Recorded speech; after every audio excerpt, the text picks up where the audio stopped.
Let's call the November 15th, 2021 meeting of the Dalton City Council to order. Mr. Mock will lead us in the pledge.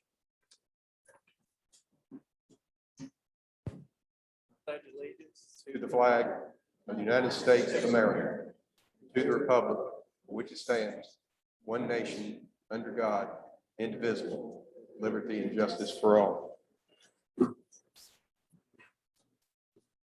The agenda is before you. Any additions, corrections, deletions? If not, I'll entertain a motion. Mr. Mayor, I understand we do need to make an adjustment to add something to the agenda on an appointment. Okay, So make a motion to approve it with that. okay. Is there a second? Second by Ms. Harlan. All in favor, say aye. Aye. All opposed, like sign. Margaret, I think you got something for us. Yes, sir. I just wanted to make it official. Dalton was selected to host the Georgia Mountain Moonshine Cruise In. We went Facebook Live from their event in Panama City. They'll be back in town in a couple of weeks and start securing vendors, but their numbers down there were around 2,000, 3,000. So we are excited to welcome them into our community, and it will definitely be a reach all throughout the city and the county. So we'll be working on that. And then I put Michelle's Kitchen. We're going to be doing that for Thanksgiving to pick up on Tuesday of Thanksgiving. Of course, there's two sides you can order with it, but hopefully this will help everybody with the mad dash of trying to cook and get ready for hopefully a good Thanksgiving. So that's all I had. Thank you. Thank you, Margaret. That's exciting too about that car show. This is going to be big. Next is the time on the agenda. We allow the public 3 minutes to speak, whatever. And if it takes longer than 3 minutes, that's fine too. This is an important topic. Patricia? Yeah, I don't think Carol, you just want to give your time to her. Yeah, we just. Well, but she can take as much time as she needs to. It's important. So I appreciate y'all. Patricia, can you get in the mic, either one of these microphones as far as I do appreciate you giving me this time. you don't mind, state your name, whatever for the record. And all I'm that. Patricia Edwards. I live at 317 Bowen Place, and I'm almost a lifelong resident of Dalton. And I'm here on behalf of the Dalton Whitfield County Library. The Dalton Whitfield County Library is one of our county's best kept secrets. Why? Because it's underfunded. From the 1990s, Dalton's direction for the future for Project 2000, I quote, "The library's 40,000 square foot building is attractive and well-designed. The library has a staff of 7 librarians and part-time personnel. At 110,000 volumes, the library's system's book collection is smaller and less current than those in most other Georgia library systems. This region, the Northwest Georgia region, spends less per capita on libraries than many others in the state," unquote. These comments are still very true today. However, with this employment situation the way it is, our library is currently 3 members staff, which means it's got to close during weekdays for lunch and it's no longer open on Sunday. The computer lab, which has been such a wonderful benefit, is also closed because it's downstairs and has to have 1 full-time staff to be open. There have been many efforts to raise the educational level of this area. Believe Greater Dalton is the current strategic plan for our community. The first 2 of the 6 educational areas of focus are 1, kindergarten readiness, and 2, early grade reading. The best way to teach a child a love of reading is to get books in their hands early. The library's parking lot is overflowing when children's events are in progress. I know because I'm one of their neighbors. Voters recently approved a splosh to expand that children's area. The next step is to expand the programs with more and better paid staff. Then our library can positively impact these goals and begin to raise that educational level. The library is an existing asset designed and poised to help address a basic need for a more highly educated workforce. It just needs adequate and dependable funding. In addition to books and reference material, people come to the library to access computers for job searches, to complete job applications, tax preparation, and to use software educational programs to improve job skills.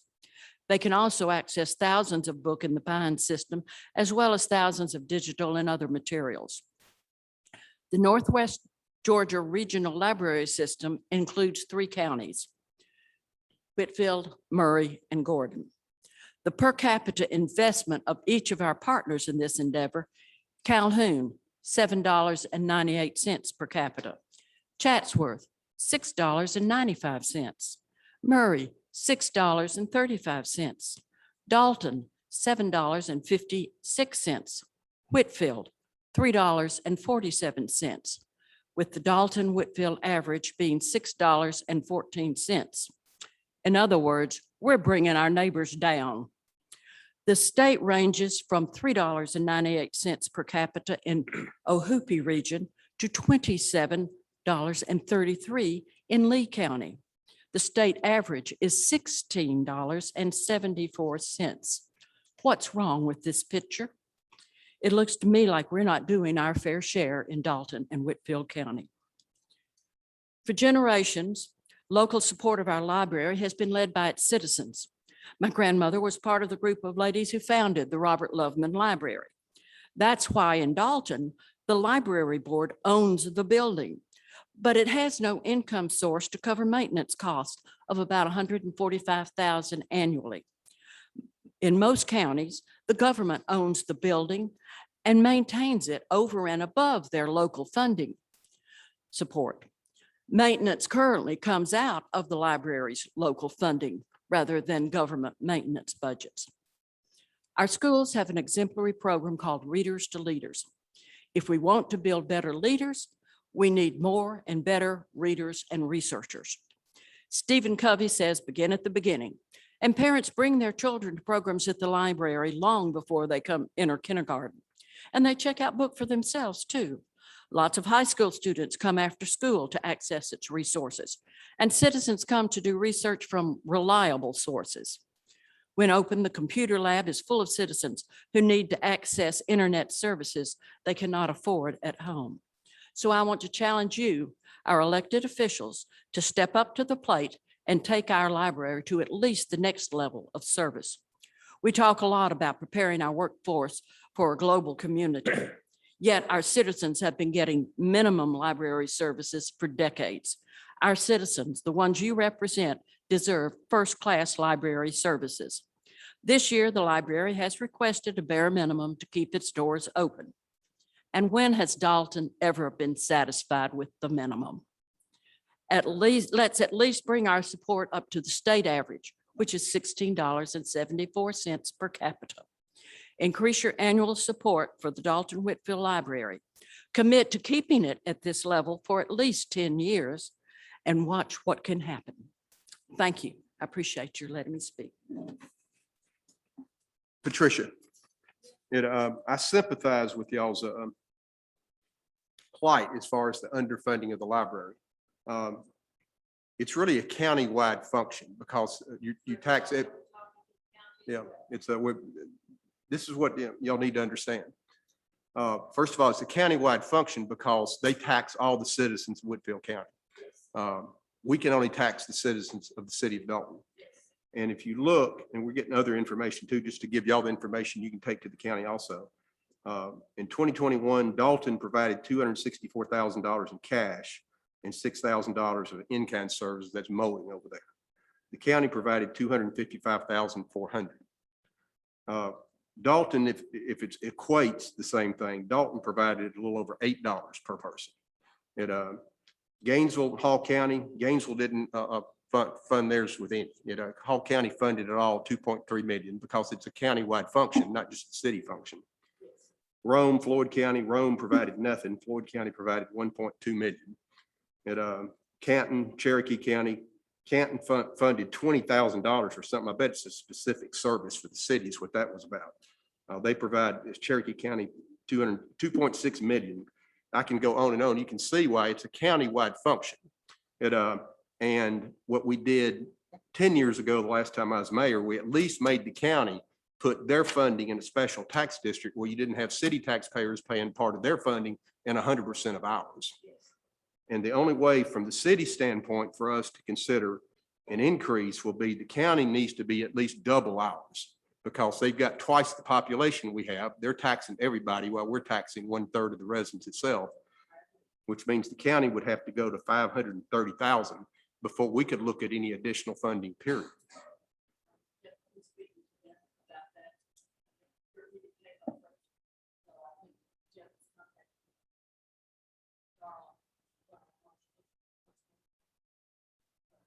You can see where our hands, yeah. It's a, where you, and really, it's the county, incumbent upon the county to do that. Our hands are tied because we're already using it. Yeah. Okay. Yeah, I don't disagree with you, but it's a.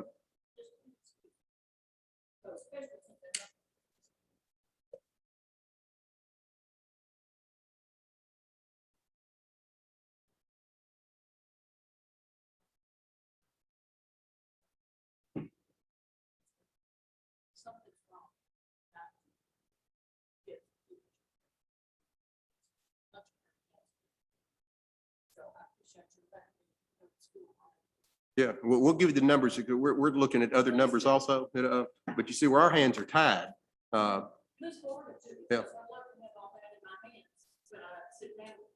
Okay. Okay.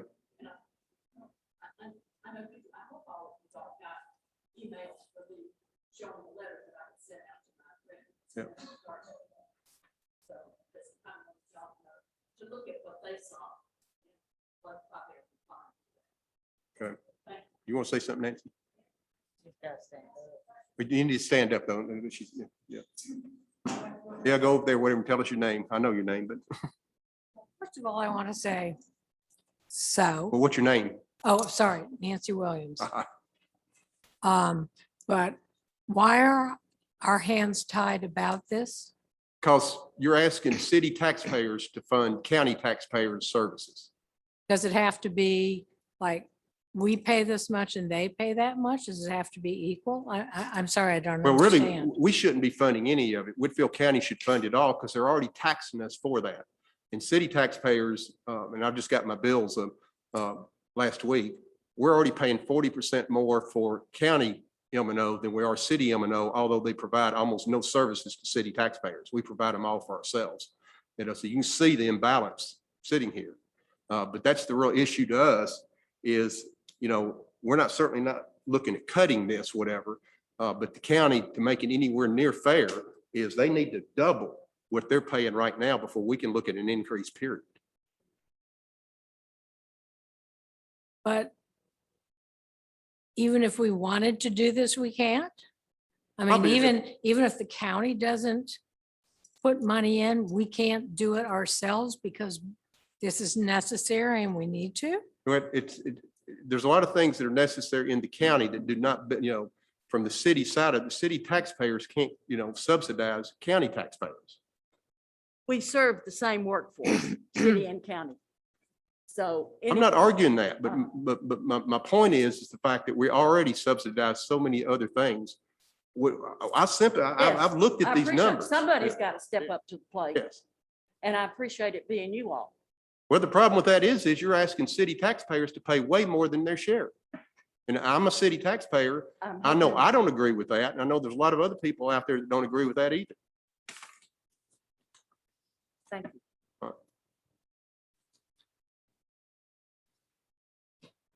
Minutes of the prior meeting, November 1st, 2021 meeting is before you. Do I hear any corrections, additions, deletions? There's a second? Second. Second by Mr. Cruz. All in favor, say aye. Aye. All opposed, like sign.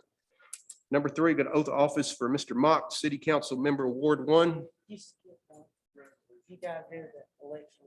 Oh, number 2, we're going to resolution 21-13 election results certification. Who's doing that? Yes. Thank you, Mayor and council members. Resolution 2113 will serve the purpose of certifying the election results on the election held on November 15, 2021. Whereas the city will declare Dennis Mock as the duly elected council member Ward 1, Annalee Harling as the duly elected council member Ward 2, and Steve Farrow as the duly elected council member Ward 4. In addition, we'll also have Matt Evans and Palmer Griffin as duly elected Dalton Board of Education members.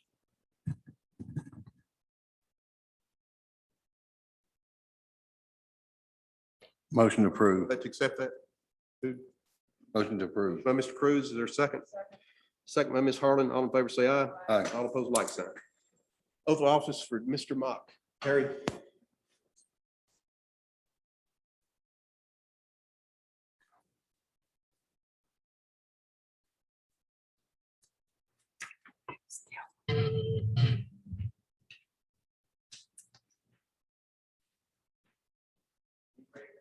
Take your oath. It's my I am. privilege to, if you'll raise your right hand, minister the oath.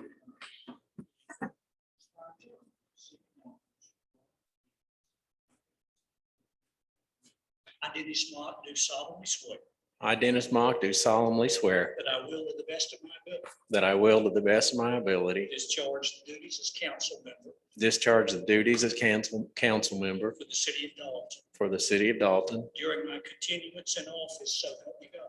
during my continuance in office, so help me God. In addition thereto, I solemnly swear In addition thereto, I solemnly swear I am not the holder of any unaccounted for public money I'm not the holder of any accounted for public money due to the state of Georgia due the state of or Georgia any political subdivision or any political or subdivision authority thereof. or authority thereof. I'm not the holder of any office of trust I'm not the holder of any office of trust under the government of the United States, under the government of the United States, any other state, any other state, or any foreign state, or any foreign state, which by the laws of the state of Georgia, which by the laws of the state of Georgia, I am prohibited from holding. I am prohibited from holding. I'm otherwise qualified to hold said office. I'm otherwise qualified to hold said office According to the Constitution according to the and Constitution laws of the state of Georgia, and laws of the state of Georgia, and I will support the Constitution and I will support the Constitution of the United States and of this state. of the United States and of this state. Thank you.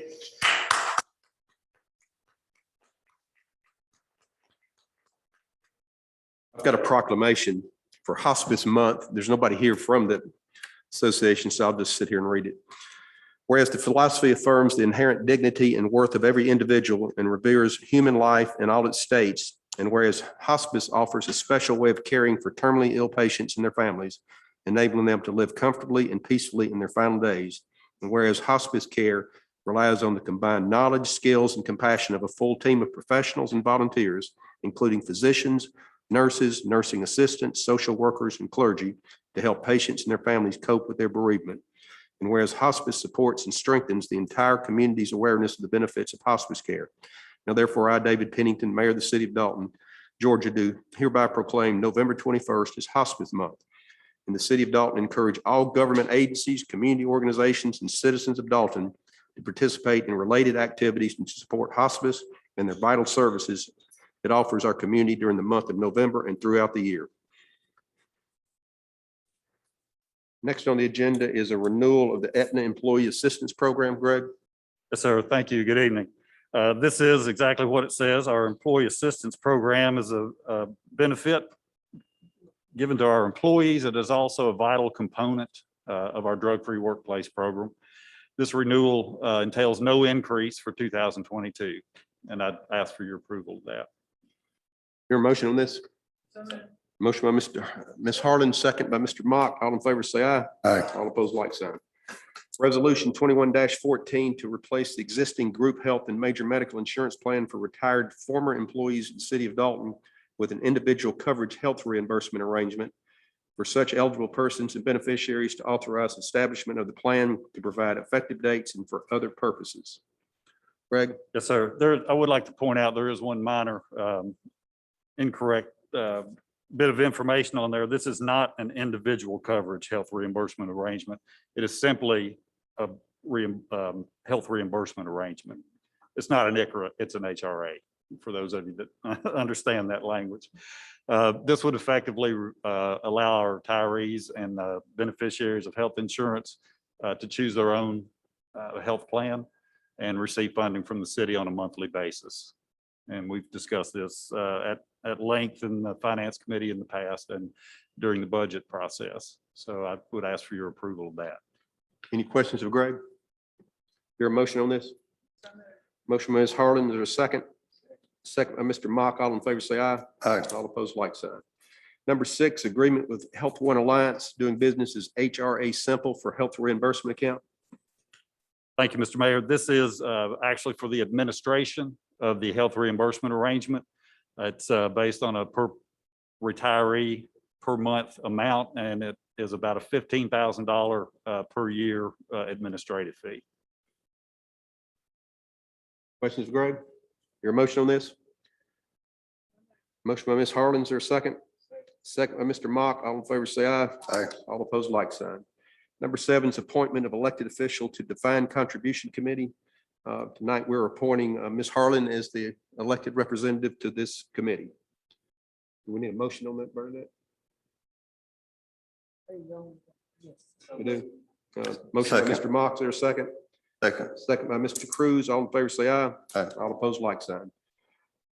Number 8, fiscal year 2021 budget amendment number 4. Cindy? Yes, Mayor and Council. I require a budget amendment to our general fund.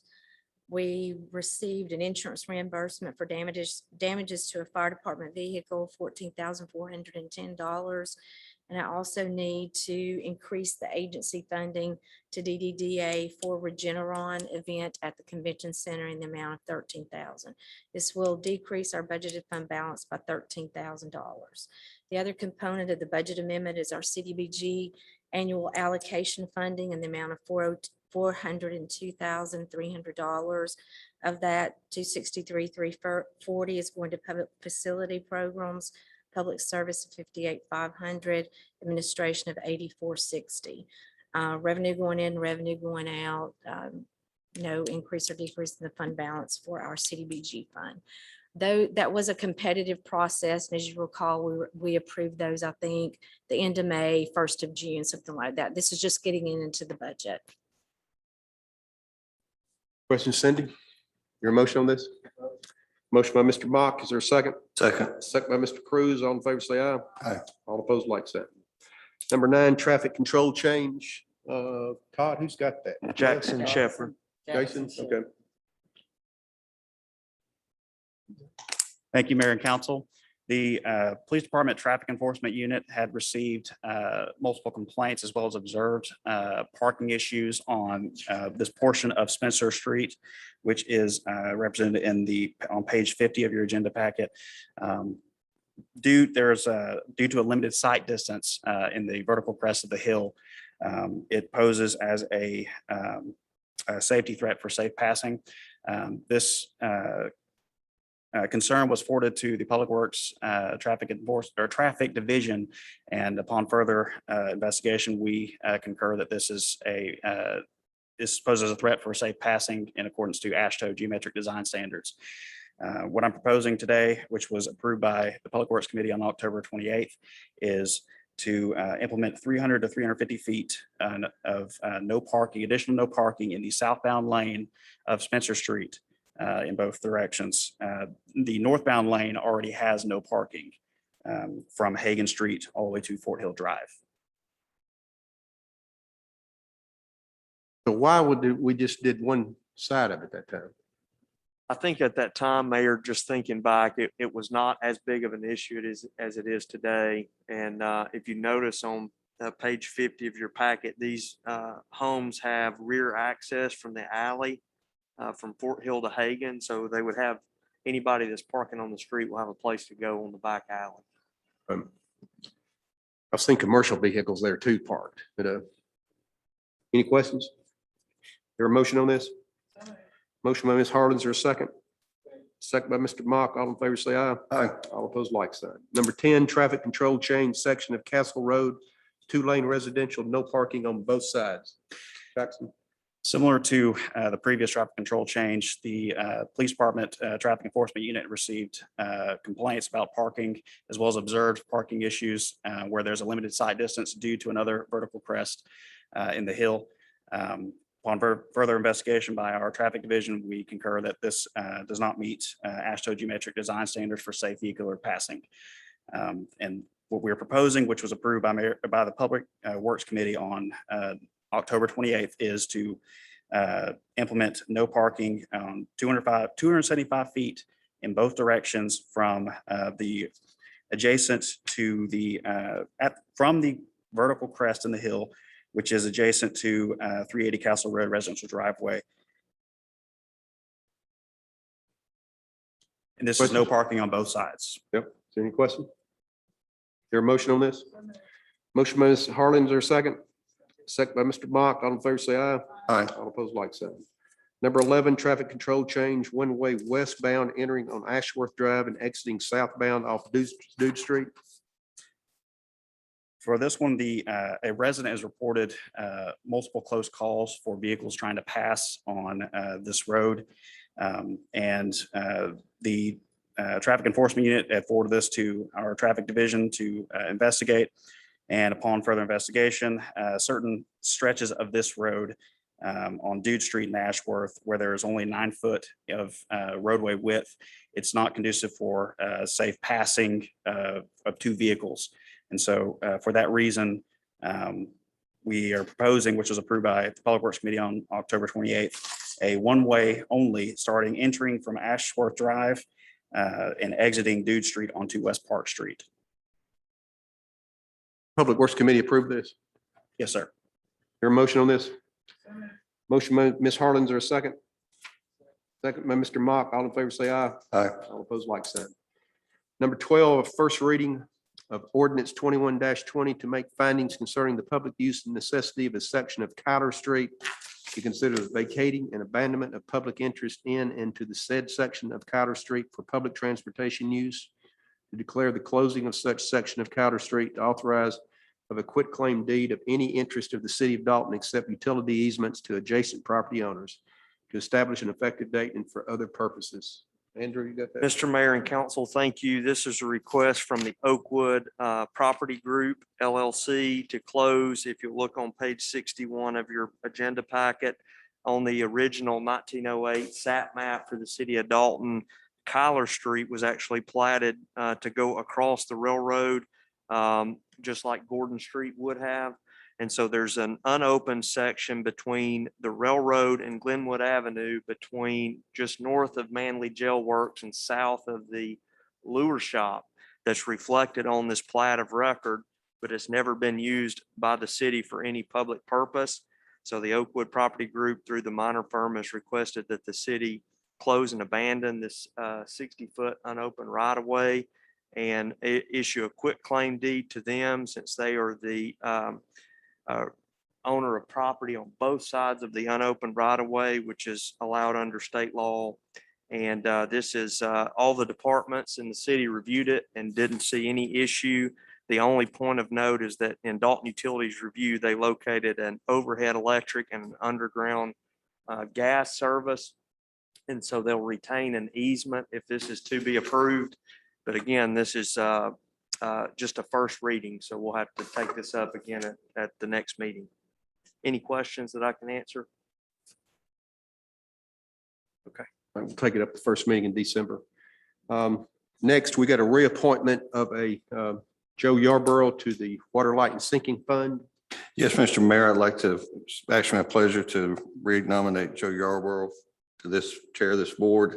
He's done a remarkable job and certainly appreciate him willing to serve another term.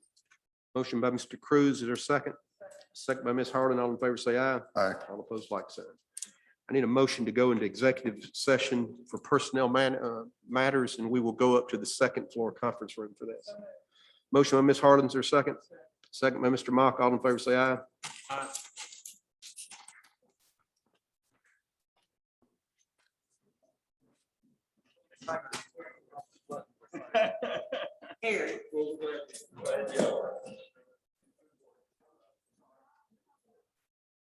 I need you to sign.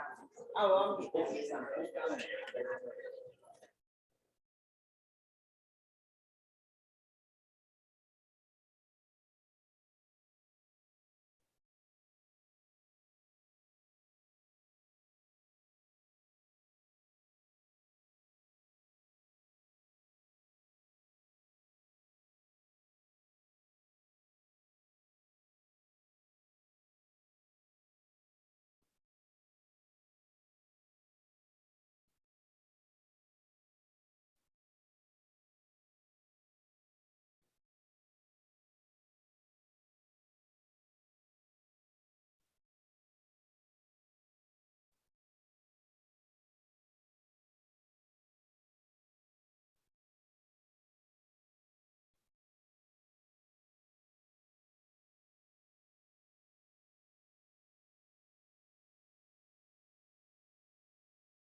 You can turn it off now. We're done.